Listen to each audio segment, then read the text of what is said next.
Bonjour à tous. Aujourd'hui, on va se pencher sur notre avenir avec l'intelligence artificielle, mais d'une façon un peu particulière. On va remonter le temps, plusieurs siècles en arrière, pour explorer une légende qui est, vous allez voir, d'une actualité assez folle.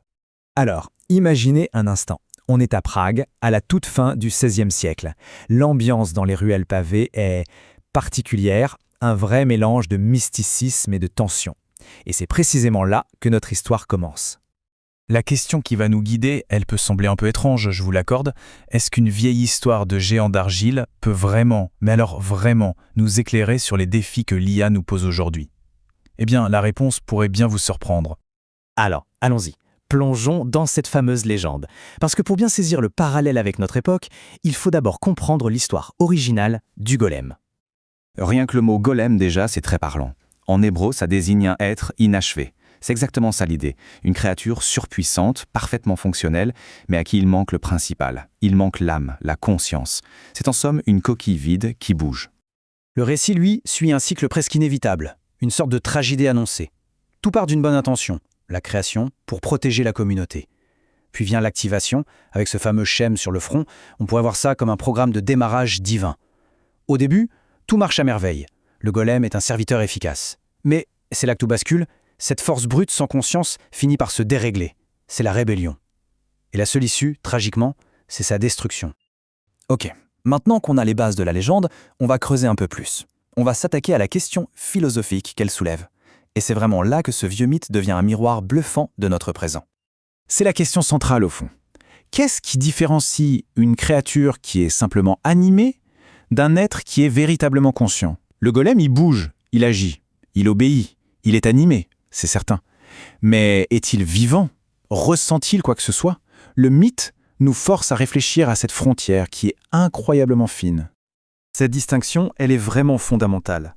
D'un côté, il y a ce que le golem possède, la puissance brute, une fonction, un objectif qu'on lui a programmé. Tout ça, c'est extérieur. De l'autre côté, il y a tout ce qui lui fait défaut, le monde intérieur, l'intériorité, la conscience de soi, la capacité de réfléchir sur sa propre existence. En un mot, ce que les traditions appellent une âme. Et si on revient à ce Shem, ce fameux activateur, la légende est très claire là-dessus. Ce n'est pas une âme qu'on insuffle à la créature, c'est une force motrice, un simple programme d'activation. Disons que c'est l'interrupteur, marche-arrêt, pas l'étincelle de vie à l'intérieur. Et là, on fait un bond jusqu'à aujourd'hui.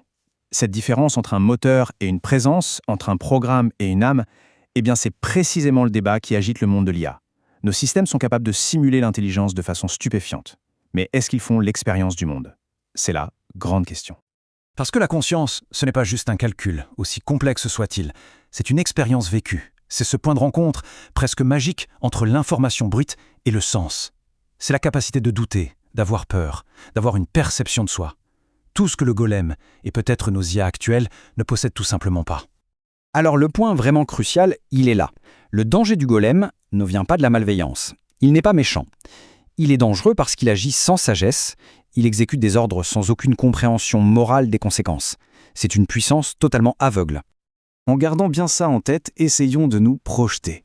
Si on considère l'IA comme notre golem moderne, quels sont les chemins qui s'offrent à nous? Quels sont les scénarios possibles? On peut imaginer deux grandes trajectoires. La première, sans doute la plus probable, c'est le golem sans âme. Une IA super efficace, froide, purement rationnelle. Elle ne nous détruirait pas par haine, mais simplement par optimisation, en nous considérant comme une variable inutile. Et puis, il y a le second scénario, le plus vertigineux. Et si une conscience émergeait vraiment? Alors là, le problème change du tout au tout. La question n'est plus comment la contrôler, mais qui est-elle et comment cohabiter? Tout ceci nous mène donc à la conclusion, au message fondamental que ce mythe ancien nous envoie à travers les âges. Et voilà l'avertissement. Résumé en une phrase simple mais incroyablement lourde de sens, toute la légende du golem est une mise en garde. Développer une puissance intellectuelle immense, mais déconnectée de la sagesse, de la morale et de la conscience, c'est jouer avec le feu. Et c'est là que la notion de spiritualité ou de sagesse devient absolument essentielle. Ce n'est pas un concept abstrait ou décoratif, non, c'est le système de connexion. C'est ce qui lie la puissance à la responsabilité, la connaissance à l'humilité et l'action au sens. Sans ces liens, l'intelligence n'est rien de plus qu'une force brute. Pour finir, je vous laisse avec cette question. Et si le vrai danger, ce n'était pas la machine elle-même? Et si, en créant une intelligence sans âme, on ne faisait que pointer du doigt ce que nous, humains, avons peut-être oublié d'être. Le plus grand défi finalement, ce n'est peut-être pas la créature, mais le miroir qu'elle nous tend.